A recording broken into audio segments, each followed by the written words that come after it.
The track had a problem in the third measure that nobody else had flagged.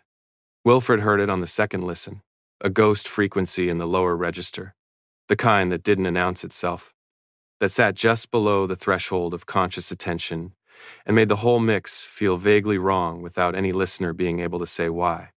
He pulled up the spectrograph and found it. Room tone bleed from the recording session, leaking through the low end like a stain. He isolated it and began the removal with the patient precision that was his primary professional skill, the capacity to hear what was wrong and quietly fix it before anyone had to notice it had been wrong in the first place. His phone buzzed on the corner of the board. He reached for it without stopping the playback. The message was from his director, Marco. Thursday session rescheduled. Client, moving it to next week.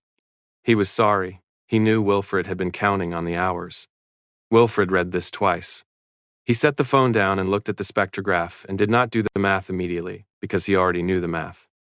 The suppressants had come due on Monday, $43 until next Friday.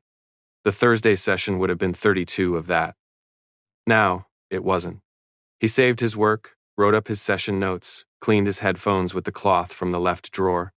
When these things were done, he put on his coat and walked out of the studio into the cold. The market quarter in late autumn smelled of roasting nuts and diesel and the mineral cold of a city preparing for winter. Wilfred walked the long route because the long route passed the pharmacy and the good bakery and the corner stall near the textile factory, and he had learned years ago that the best way to manage scarcity was to give yourself the pleasure of seeing things even when you couldn't buy them. He bought the bun at the corner stall. Meat and scallion, $4 food and warmth simultaneously, the kind of thing that was worth spending on when Dizzy was a professional liability and he had been ignoring his hunger since mid-morning. He had the bun in his hand and was thinking about the frequency problem in the third track when he turned the corner onto the factory side street and stopped. 3 men against the wall. Not unusual for this block, the factory had been closed for 4 years, and the street had accumulated the particular population of people that empty buildings attracted in cities that didn't look at them. What stopped him was the smell. Not illness, exactly the specific emptiness of people whose bodies had used up everything available and were now running on something grimmer, pack scent absent. Not neutral, erased. Like the city had been working to make them not exist. His omega biology, muted by the double dose he'd been on since the suppressants came due, registered the absence anyway. He looked at the bun in his hand.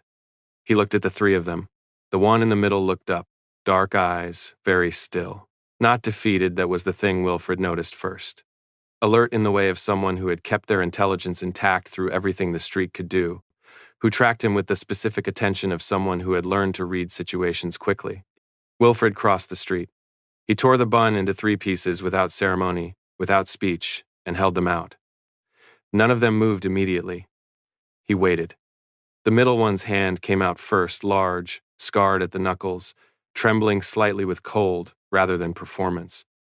His fingers closed around the piece of bun with the careful restraint of someone who had decided not to take more than their portion. The one on the right took the second piece without looking up. The large one on the left took the third and said nothing, but his jaw tightened in the way jaws tightened when people were not going to say what they were feeling. Wilfred waited until all 3 were eating. He said, "Eat slowly if you can. It helps if you're really hungry." He said it the way someone said a thing they knew from experience. Then he turned and walked back the way he had come toward the studio, toward the $43, toward the frequency problem in the third track. He did not look back. He was already thinking about the low end of the track by the time he reached the corner. He went home that evening and ate rice from the emergency bag at the back of the cabinet and went to bed early because tired cost less than hungry, and he did not think about the 3 men on the wall again that night. The accounting was closed. He had done what he could do. That was always the whole of it. What Wilfred did not see, because he had already turned the corner. Kellen Voss set down the container of food he had been holding and did not pick it up again. He had been standing 10 feet behind the Omega near the stall queue, waiting for Rowley to finish arguing with the vendor about the sauce, which Rowley always argued about when the Omega turned the corner and stopped. Kellen had watched the stop, the look at the bun, the look at the 3 men. He had watched the Omega cross the street. He had watched him tear the bun into thirds. He had watched the giving of it matter of fact, without theater, as though the only remarkable thing was having to cross the street to do it, and the waiting, and the single sentence about eating slowly, and then the turn and the walk away. The Omega had not looked back once. Rowley had gone quiet beside him. Kellen was aware of this, was aware of the quality of Rowley's silence, which was different from his ordinary silence, which was already quieter than most people's. Gabriel said, very quietly, to no one in particular, "Well?" Kellen watched the Omega reach the corner and turn out of sight. He said, "Who was that?" Neither of his brothers answered, which meant neither of them knew, which meant all three of them were going to be thinking about the same person for the rest of the evening, and probably longer. Rowley finally said, he gave them his lunch. Kellen said, "I know." Rowley said it with the focused flatness of someone making sure a fact was correctly registered. That was his lunch. He bought it from the stall. I watched him pay for it. He said it with the focused flatness of someone making sure the fact was correctly registered. He had it in his hand for 40 seconds before he gave it away. Gabriel said nothing. He was still looking at the corner where the Omega had disappeared. Kellen picked up his food container and did not eat from it.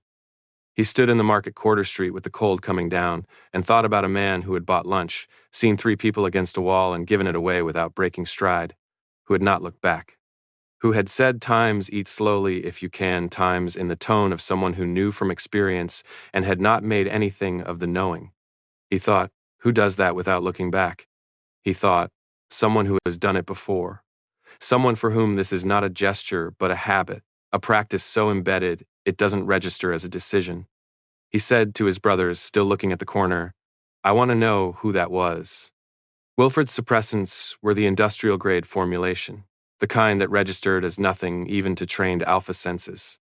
He had been on them since he was 17, the year he understood what being an unregistered Omega in a city that noticed these things actually cost. Unregistered Omegas had no formal protections in the city's designation system, no legal recourse if an employer terminated them, no healthcare provisions under the city's secondary tier, no documentation if something went wrong in a way that required documentation. Registered Omegas had a paper trail that made certain things safer.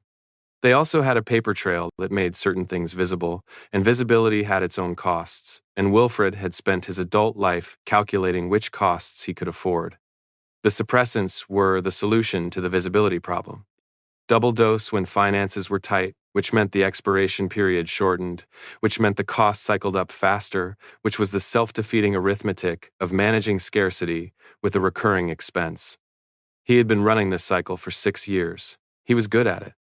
He was good at most things that required sustained attention and an ear for what was wrong. He had been running audio edits since he was 19, first for free, then for rates that crept upward as his reputation grew narrow but real. He knew the city's smaller studios, the ones that couldn't afford staff and used freelancers.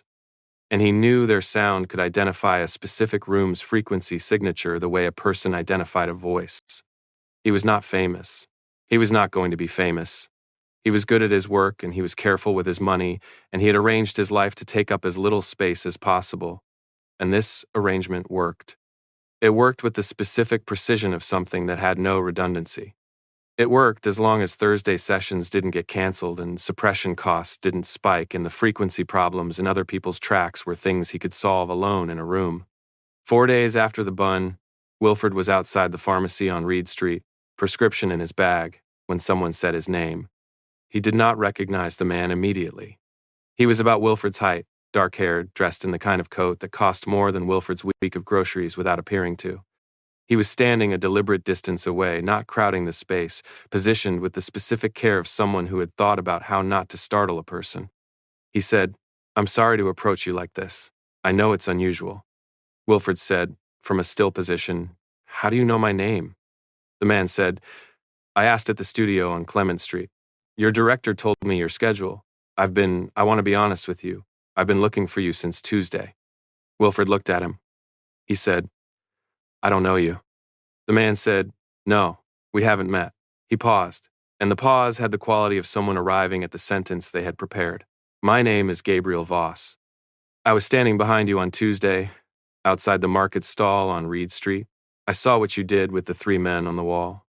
The street went on doing what streets did. A delivery van moved past. Someone came out of the pharmacy behind Wilfred. Wilfred said, I don't know what you mean. Gabriel said it simply, without judgment. The bun. But you bought it and you gave it away. He said it without judgment, without the specific quality of someone who was about to make something out of it, just the fact. You didn't look back. Wilfred said, that wasn't anything. Gabriel looked at him.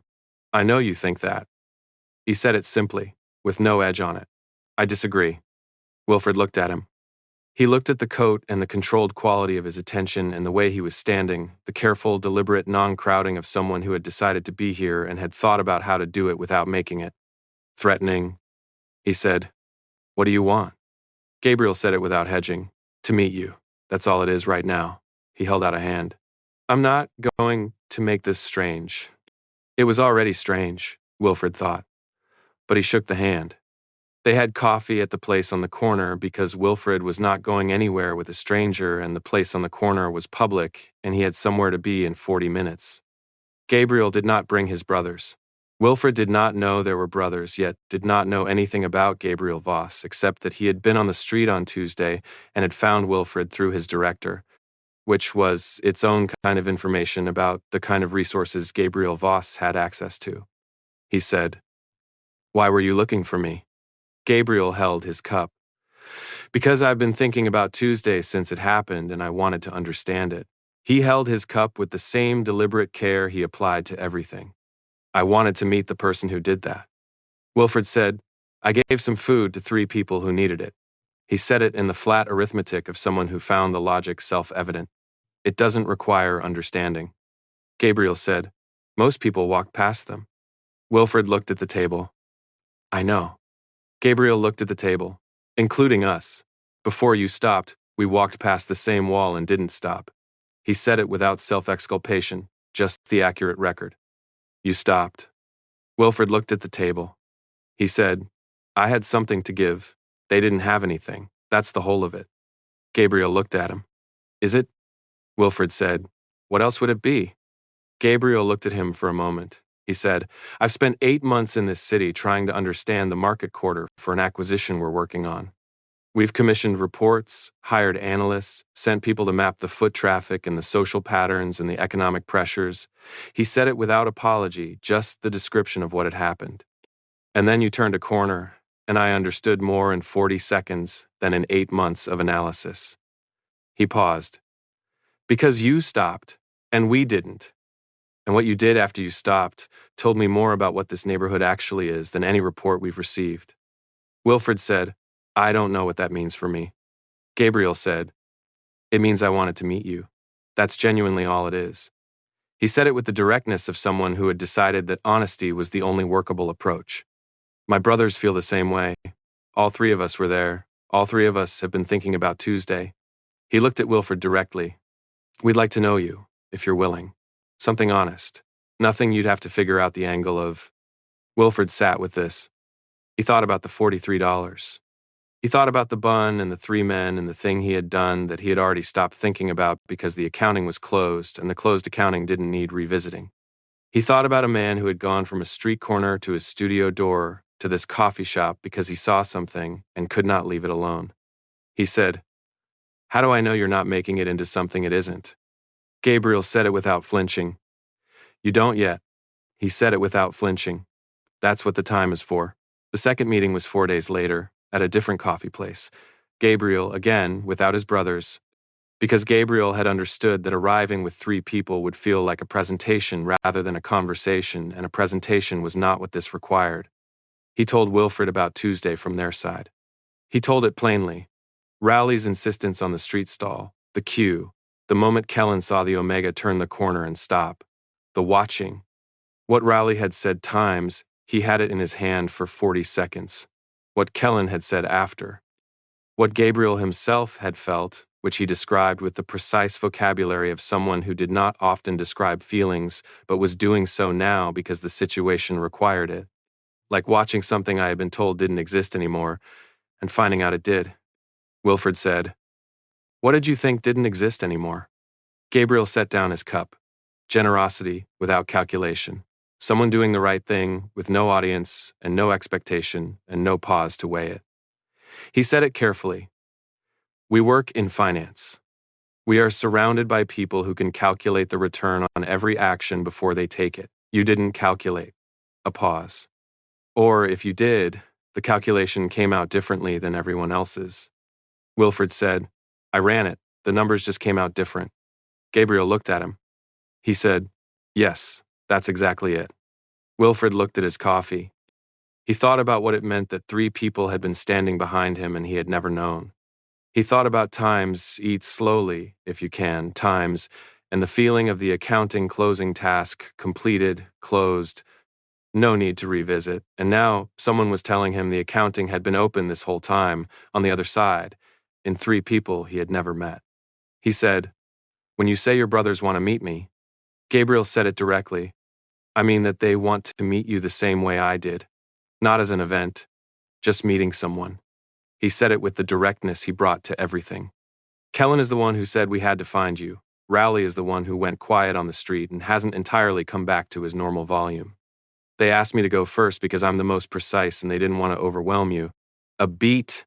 I'm telling you this so you know it's the 3 of us. Not a surprise. Wilfred said, I appreciate the warning. Gabriel said, with the dry quality of someone making an observation rather than a joke, I thought you might. The session at the studio happened 10 days after the pharmacy. Gabriel had asked, at the end of the second meeting, we're in the middle of an acquisition that includes a significant music catalog. There's a rights question on one of the pieces, a technical question about the recording quality and whether a particular issue affects the license value. Would you be willing to look at it? Wilfred said, that's a professional inquiry. Gabriel said, times, yes, times, simply. Wilfred said, you could have led with that. Gabriel looked at his coffee. I could have. It wouldn't have been honest about why I was there. He said it simply, I wanted to meet you first. The catalog question is real, but it wasn't the reason. Wilfred said he would look at the question. They came all 3 together, which was what Gabriel had promised, not a surprise. Kellen arrived first, which was apparently how Kellen operated ahead of schedule, already reading the room before the others were in it.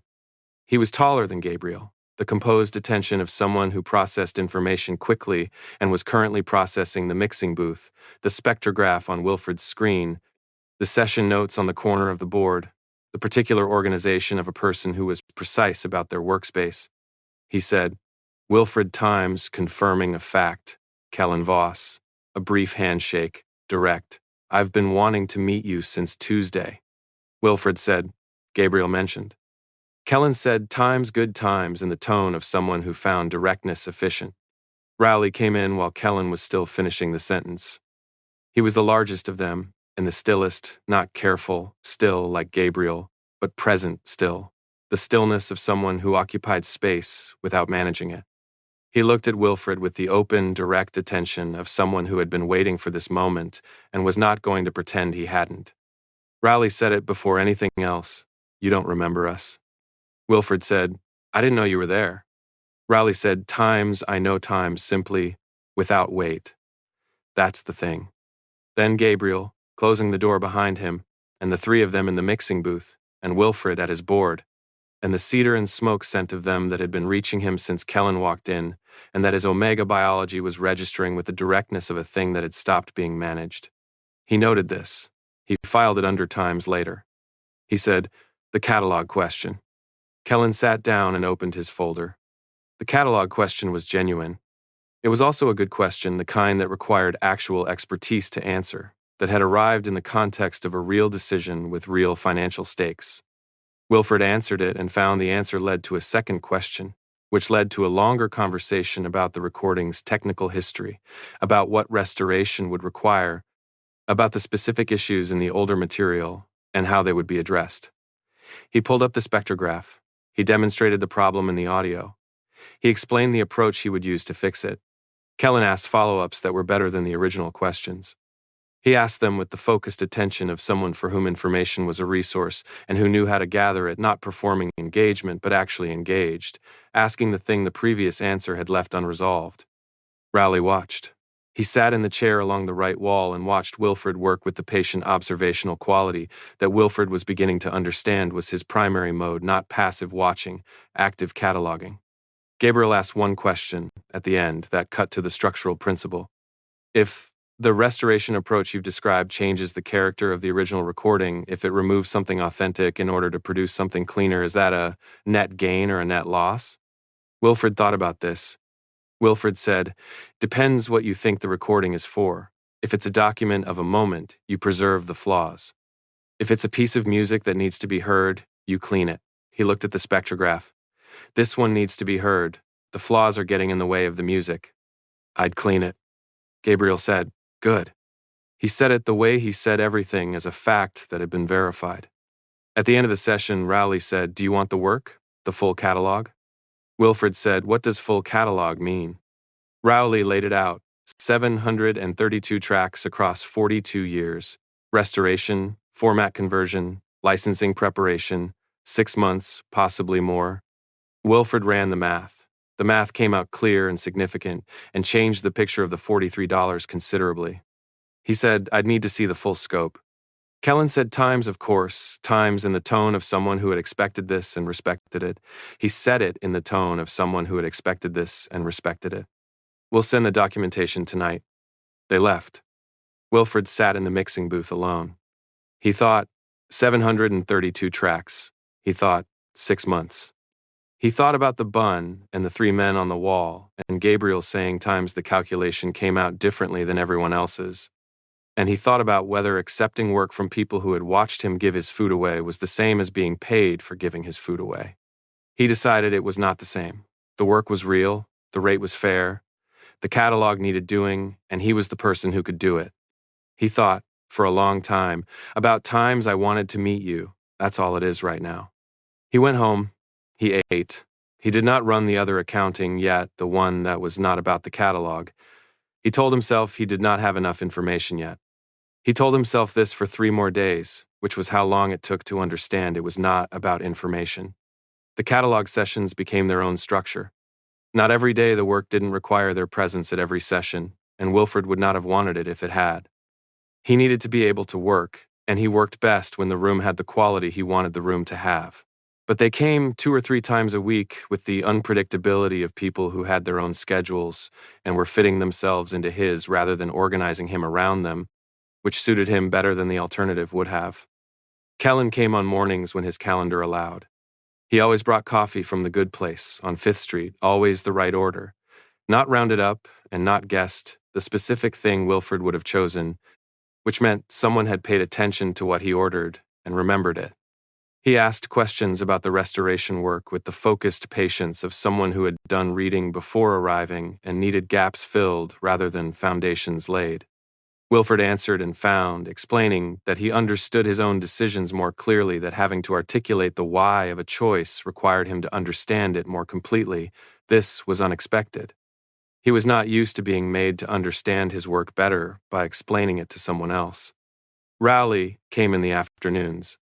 He said less than his brothers and noticed more. He had identified the wobbly chair by the board on his second visit, and it was not wobbly on the third, which Wilfred discovered when he sat in it and ran a hand test and looked at Rowley, who was examining a photograph on the studio wall with the focused interest of someone making sure not to appear to be doing anything. Wilfred said thank you. Rowley said it had been making a sound when Wilfred shifted, left side, and the third report to building maintenance had apparently worked. He said this to the photograph. Gabriel came in the evenings, sometimes alone, sometimes with Kellen. He did not make small talk. He sat on the bench along the right wall with whatever he was working on and occasionally looked up when Wilfred was making a decision that required attention. Not commenting, noting. On the 4th evening, he said, without preamble, "You made a different choice in the restoration on track 47 than you did on track 42. Same session." Wilfred turned from the spectrograph. 42 has more room noise in the low end. 47 recorded closer. Same approach would overprocess it.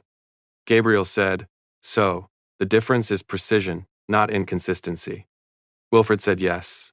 Gabriel said times, good times, and went back to his work. Wilfred went back to his work and thought about the word times, good times, and what it meant that Gabriel had looked up from what he was doing, asked about a decision no one had flagged as wrong, and been satisfied by a precise answer. Not checking for errors, checking for understanding, making sure the picture was complete. The scent was always present in the sessions. cedar and something cooler underneath, a layered composite distinct in each of them. Kellen's carrying the depth of something old, Rowley's warmer, Gabriel's sharpest, the kind of scent that registered as precision before it registered as warmth. Wilfred's suppressants were managing it. He was on the double dose for the first 2 weeks, which was more than the prescription allowed and which he had decided was a reasonable professional precaution.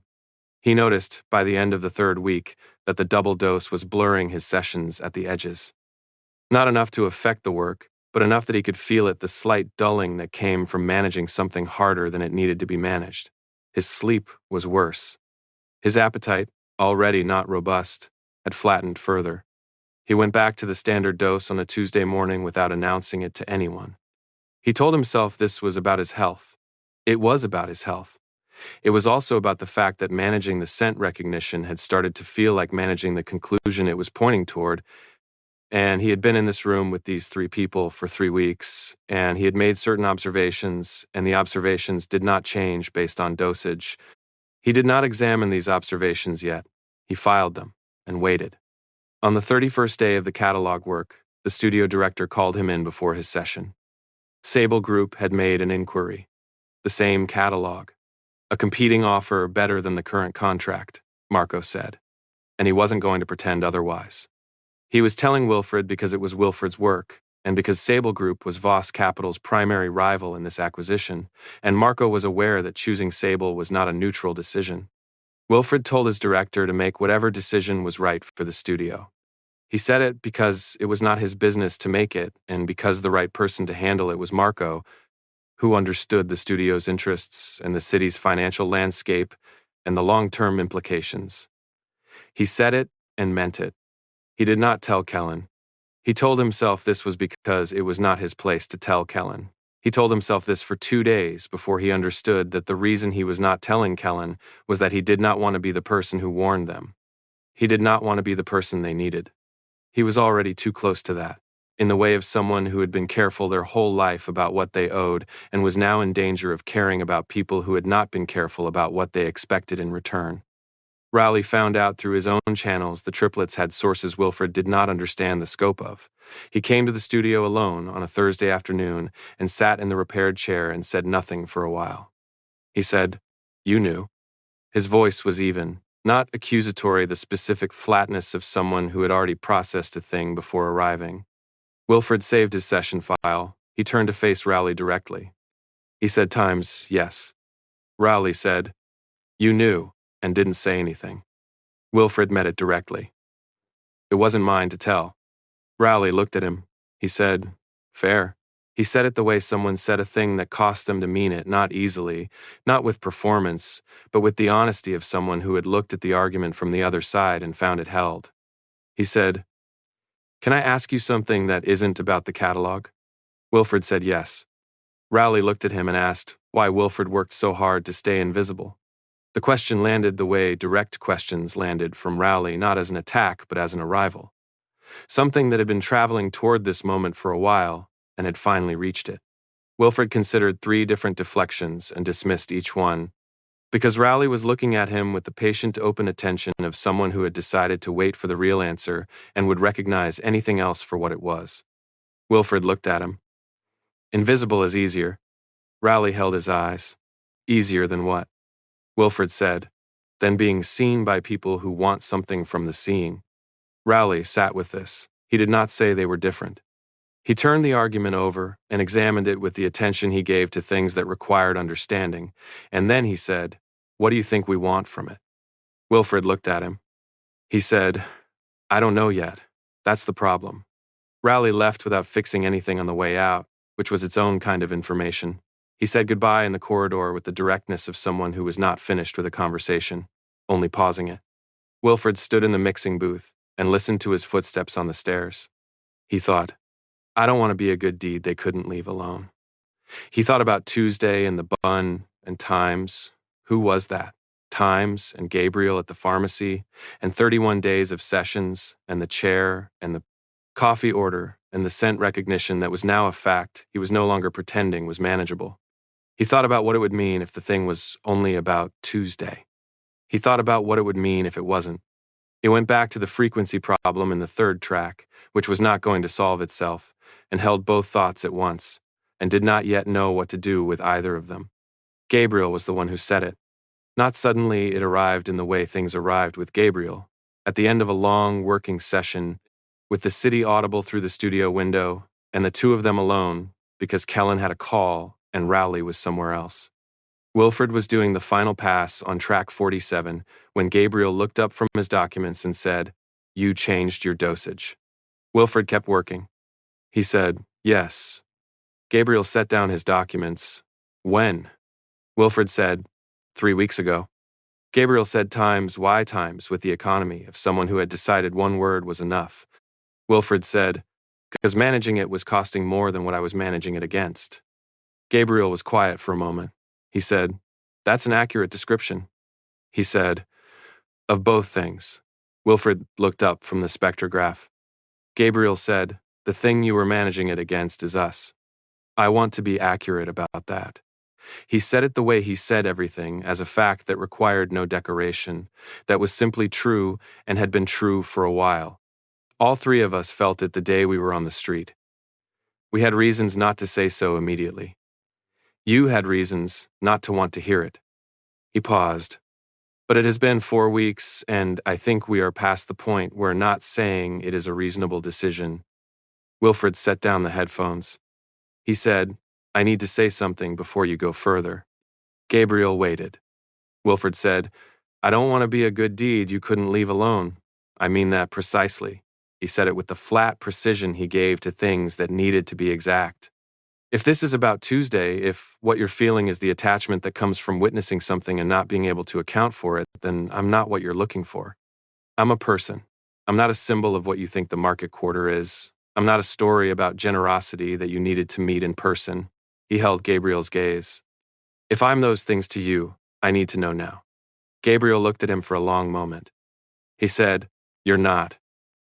He said it with the specificity he brought to all true things, not reassurance, statement.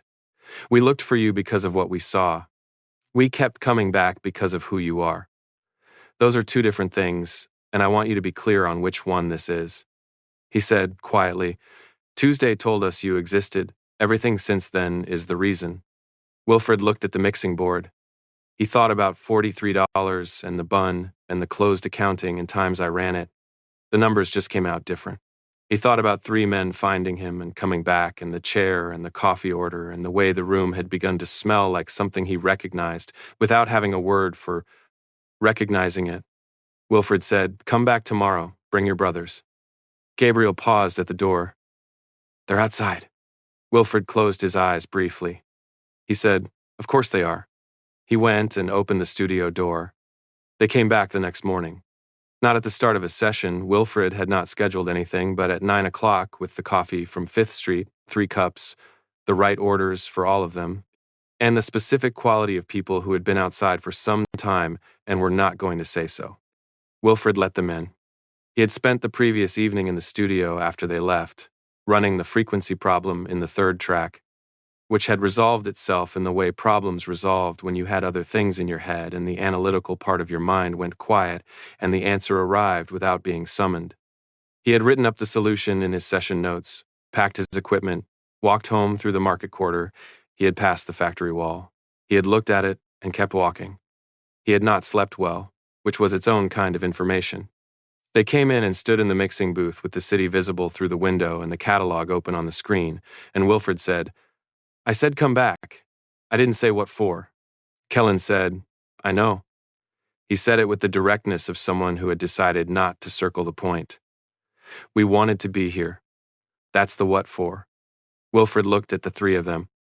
He thought about Tuesday. He thought about times, who was that times, and what it meant that 3 people had asked that question and had not been able to leave the asking unanswered.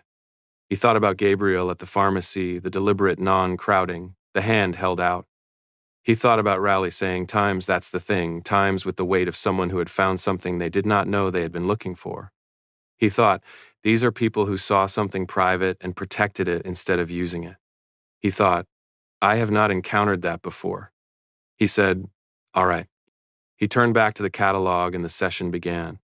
What changed after the all right was not the surface of the sessions. The surface was the same.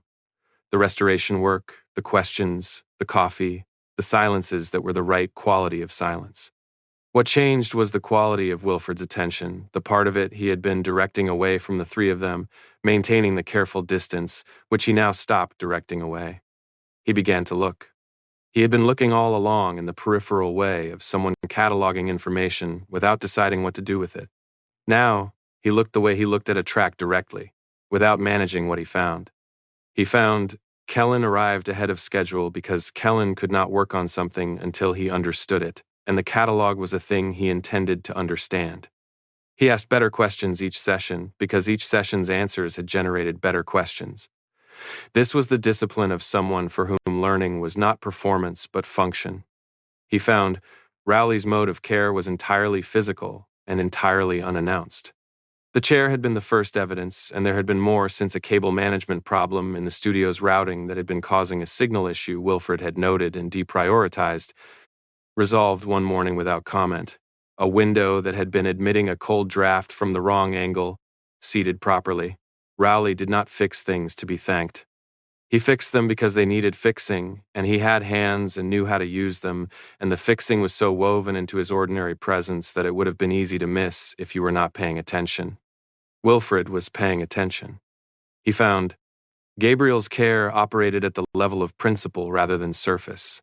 He did not bring things, and he did not fix things. He asked the question that cut to the structural principle of whatever Wilfred was doing, not checking for errors, but checking for understanding, making sure the picture was complete. And he said things, occasionally, that landed with the weight of things that had been decided before they were said. Not declarations, observations, the kind that cost something to make. The scent, at standard dose, was doing what it did. Wilfred had stopped pretending it wasn't. The Sable situation resolved 10 days after Rowley's question. Marco told him Sable Group had withdrawn. The catalog contract remained with the studio. The circumstances were not specified. Wilfred did not ask Kellen what had happened, and Kellen did not tell him, unprompted. This was its own kind of understanding between them. Wilfred had not warned them and had given his reasons, and they had handled it through their own means and had not required him to know about it. The accounting was balanced. Gabriel mentioned it once, at the end of a session, in the tone of someone noting a fact they had considered from multiple angles. Gabriel said, "You could have lost us the contract." Wilfred said, "Times I know, times, once for the fact, once for the acknowledgement." Gabriel said, "You knew when it was happening." He said it with the evenness of someone laying out a sequence. Wilfred said, "Times I know, times, without defense, without apology." Gabriel set down his document. "I'm not criticizing the decision. I'm telling you I understand it." He closed his document. "You had your reasons, and they were consistent with who you are. That matters more to me than the outcome." Wilfred looked at him. Gabriel said, "We've had people around us for a long time who make every decision based on what it means for us. What we want, what we need, what protects our interests." He said it without bitterness, just the accurate description of a long-standing state of affairs. "You made a decision based on what was right. You didn't calculate us into it." He paused. "That is not a small thing." Wilfred said, "It was one contract." Gabriel looked at him. It wasn't about the contract. The room was quiet. Gabriel stood and gathered his things with the precise economy of movement he brought to all physical tasks. At the door, he paused. He said, "The thing about Tuesday, the bun." He did not look at Wilfred when he said this, just at the door, the middle distance. We had been in this city for 8 months. We had watched this neighborhood from every angle we could think of, and we had walked past that wall the same as everyone else. A beat. You stopped, because you couldn't walk past. Everyone else, including us, could. I've been thinking about what that means since Tuesday, and I think it means you run the numbers differently. Not better, necessarily. Just differently. He turned and looked at Wilfred. "And we would like to be around someone who runs the numbers differently. For as long as you'll allow it." He left. Wilfred sat in the mixing room for a long time. He thought, "I ran it, the numbers just came out different." He thought about what Gabriel had said, not better, necessarily, just differently, and the specific honesty of times, not better, The refusal to make the Tuesday moment into something larger than it was, while also not letting it be smaller. He thought about the factory wall and the three men and the bun and how none of it had felt like a decision. It had felt like the only available response to a specific situation. The wave frequency problem had one solution, not the most impressive solution, just the one that fit. He thought, maybe that's all it was. Maybe that's enough. There was a Tuesday in the 5th week when Wilfred arrived at the studio to find the mixing board had developed a problem overnight. A ground loop 60-cycle hum sitting in the monitoring chain. Not dramatic, the kind of thing a less attentive engineer might have attributed to the building's electrical system and ignored. Wilfred heard it in the first bar of the first track and could not let it go. He found the console's routing panel and got underneath it with his diagnostic tools. Kellen arrived at 9:30 to find Wilfred under the desk. He said, from the doorway, "You're under the desk." Wilfred said from under the desk, "There's a ground loop in the monitoring chain. I'm tracing it." There was a pause. Then the sound of Kellen sitting down on the floor on the other side of the console, the controlled movement of someone who had decided to do this as a deliberate choice and was doing it without ceremony. From the other side of the console, Kellen said, "What does a ground loop sound like?" Wilfred kept working. 60 cycles. A hum that sits just below obvious, like a thought you can't quite finish. Kellen considered this. He said, "How do you hear things other people don't?" Wilfred found the cable junction he had been looking for. He tested it. The hum dropped. He found the ground issue, marked it, began the correction. He said, "I've been listening to things nobody thought were worth hearing for a long time. You get good at it." He said it about audio. He understood as the sentence went out, saying something else, and the sentence had gone out before he could manage the implication. Kellen was quiet. Then he said, "That morning on the street, you stopped because you heard something." Wilfred came out from under the console and sat on the floor with his back against it. Kellen was across from him, knees up, arms on his knees, looking at Wilfred with the full directed attention of a man actively working to understand something. "Pie." Wilfred came out from under the console and sat with his back against it. They smelled like nothing. Most people don't register that. I did. Kellen said, "What does nothing smell like?" Wilfred thought about how to answer this. He said, "Like the city trying very hard to make something not exist. Like a thing that's been erased." He looked at his hands. "I know what that smells like. I've been careful my whole life about being the kind of thing that gets erased." The room was quiet in the way mixing rooms were quiet. Kellen said it with the weight of someone arriving at the last piece of the picture. "The suppressants." Wilfred said, "Yes, since I was 17. Unregistered. This city does things to unregistered omegas when they smell like themselves." He said this plainly, without making it large. A fact about his life, documented and managed for 6 years, and he was stating it because Kellen had asked, and Kellen was someone who received accurate information accurately. Kellen looked at him for a long time. Kellen said, "We didn't know." Wilfred looked at him. "No, why would you?" Kellen said, "I would have wanted to know." He said it carefully, with the precision of someone distinguishing between two different kinds of wanting, not to change what we're doing. Just to know. Wilfred said, "Why?" Kellen's voice had the controlled quality of someone managing something they did not often manage in front of others. "Because it changes what the bun cost." His voice was even, but underneath it was something he was managing with the controlled effort of someone who did not often manage things in front of other people. "I already knew it cost something real. I didn't know it cost that real." They sat on the floor of the mixing booth for a while longer. Neither of them moved to stand up. Outside, the city did what it did. The ground loop hum was gone from the monitoring chain. Wilfred got up eventually and went back to work. Kellen stayed for the whole session. The catalog was in its last month when the acquisition closed. The closing was on a Thursday. Kellen texted to say, "So brief, factual, the documentation complete." Wilfred read the text in the studio and understood what it meant. The practical reason for the sessions was finished. They could go. He kept working. They did not go. They came on Friday, the same as always, with the coffee and the questions and Rowley in the repaired chair. They came on the following Monday and the Wednesday after that. Wilfred waited for the visits to stop, and they did not stop. and the not stopping was its own kind of information, cleaner than anything they could have said about it, because it was not a statement but a fact. By the end of the first week after the acquisition closed, Wilfred had stopped waiting for the visits to stop. He had dropped his suppressants to the standard dose in the fourth week and had not gone back up. The sessions now had the quality they had always had under the surface, the cedar and smoke scent present and acknowledged, at least internally, doing what it had been doing since the day on the street when Wilfred had crossed to the factory wall and come back and not known that 3 people were watching. His Omega biology had known before he did. He had been managing it for 5 weeks. He was done managing it. On a Friday evening, with the catalog restoration complete and the acquisition closed and no practical reason for anyone to be in the mixing booth, Wilfred was doing the final quality pass on the last track when Rowley said, "What are you thinking?" Wilfred said that the restoration on track 732 is clean. He took off the headphones and set them on the board.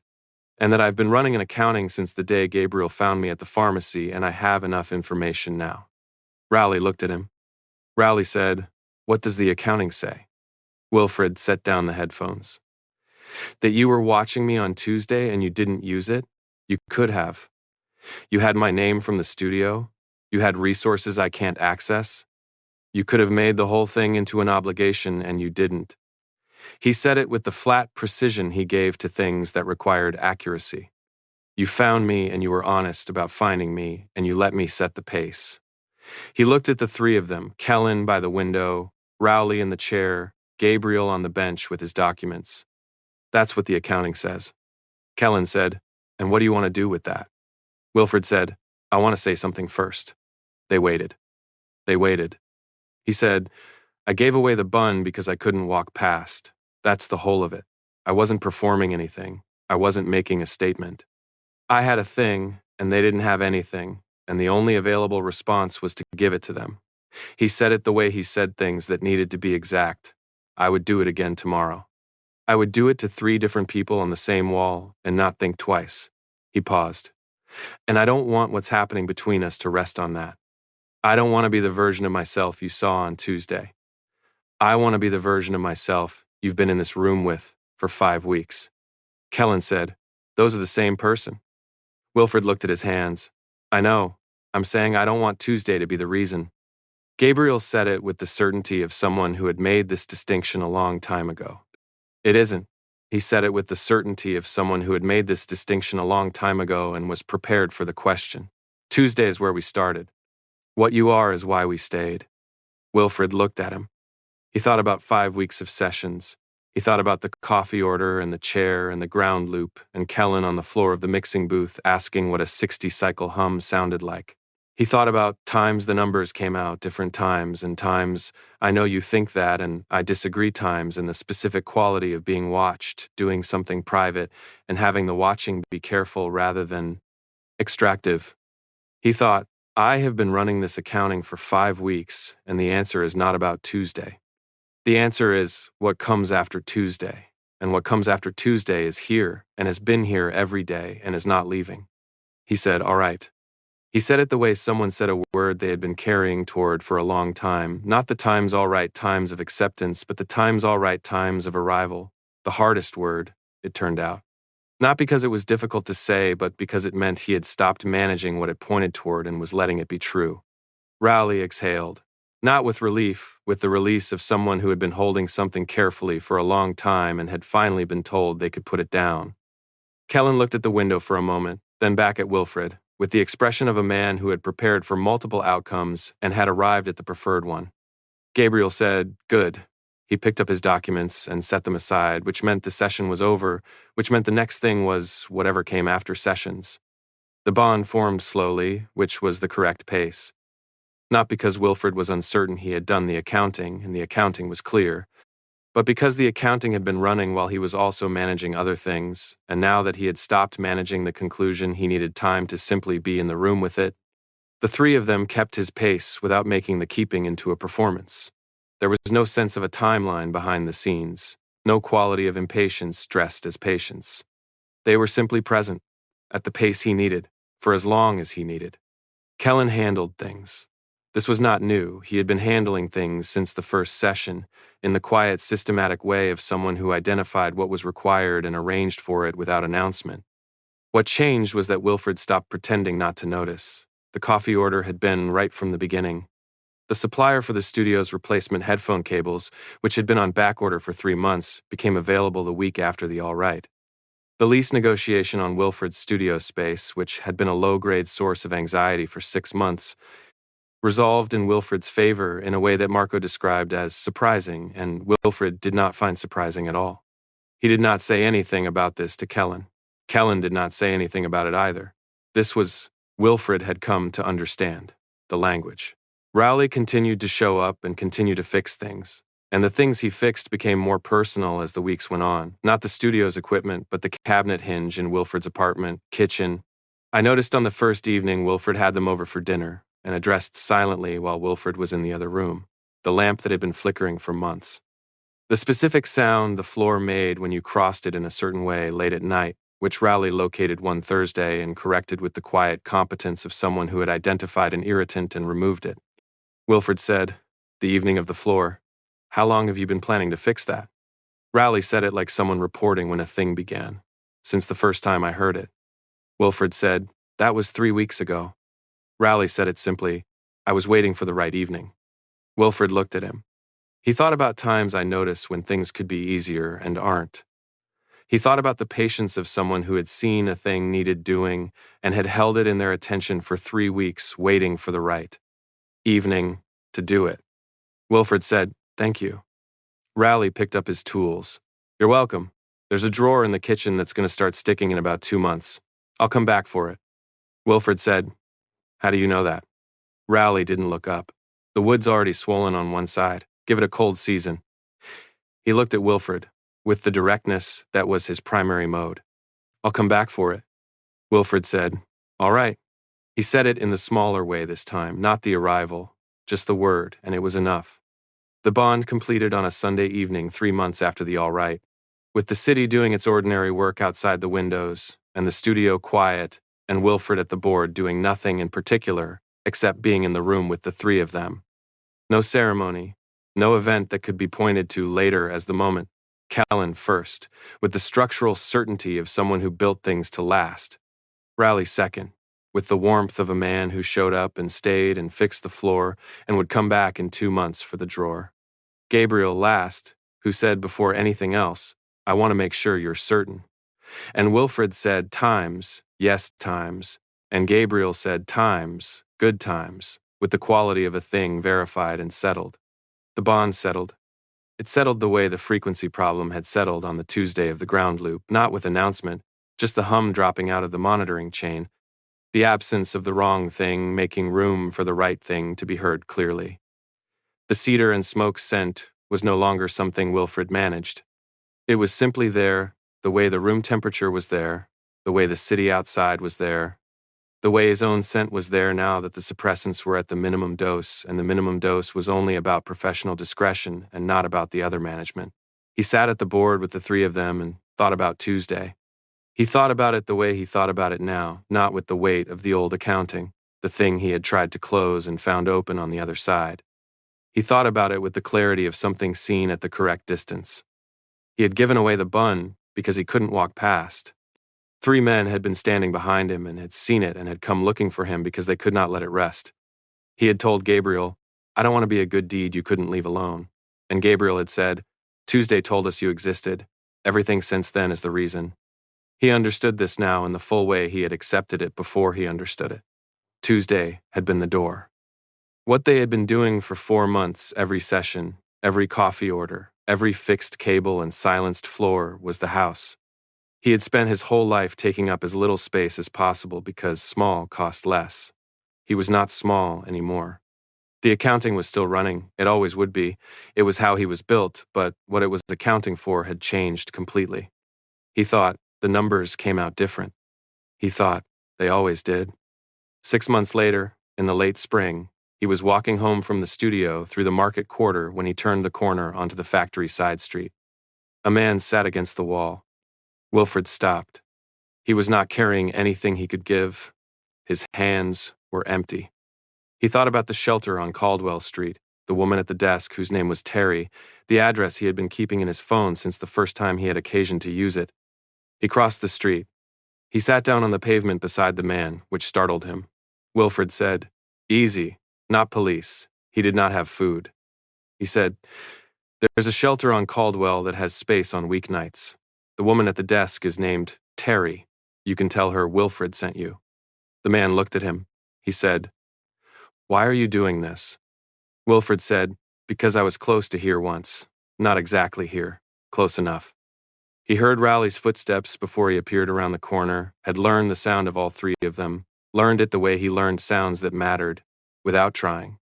Rowley came around the corner and found Wilfred sitting on the pavement beside a stranger, and came across the street and crouched down next to him without asking anything, which was exactly the correct approach, which was Rowley's default approach to everything. Kellen and Gabriel came from the other direction because apparently all three of them had been coming to meet him. Wilfred was going to have something to say about this coordination later. Right now, he looked at the man and waited while the address settled into something the man might use. The man said, "Terry." Wilfred said, "Terry, Caldwell Street. Tell her Wilfred." The man stood. He looked at the four of them with the careful, assessing look of someone who had learned not to trust gatherings of people but was running his own accounting and finding it came out differently than expected. He nodded once and walked in the direction of Caldwell. Wilfred stood and brushed the dust from his coat. Kellen said, without preamble, "We were behind you again." Wilfred said, "I know." He had heard their footsteps, all three of them, from different directions. He had known they were coming. He had sat on the pavement beside a stranger anyway because the knowing hadn't changed anything about what needed to be done. Kellen said, "Does it bother you, being watched?" Wilfred thought about this, honestly. He said, "Not by you." He started walking and they fell into step beside him, Rowley's arm coming around his shoulders in the easy, solid way it did now, Gabriel on his other side, Kellen slightly ahead because that was how Kellen walked. "You can watch, just don't make it into something it isn't." Gabriel said, "What isn't it?" Wilfred kept walking. "Remarkable. I just can't walk past."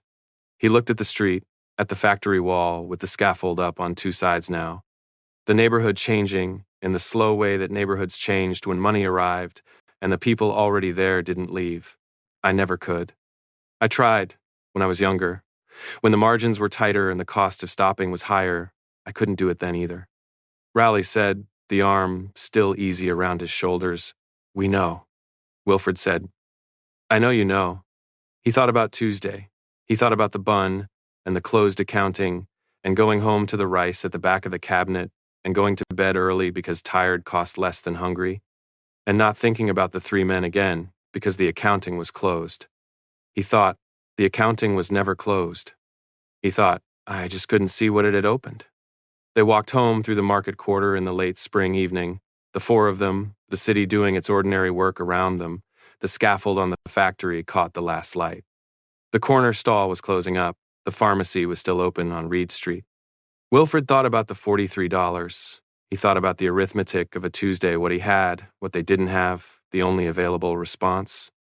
He had never found a reason to revise that arithmetic because the arithmetic was not about the money. It had never been about the money. It was about the thing underneath the money, the thing that ran the calculation differently from everyone else's, the inability to walk past something that could be helped, even when the cost was real, even when the margin was $43 and 6 days and a bun. He still could not walk past. He did not want to. That, it turned out, was everything.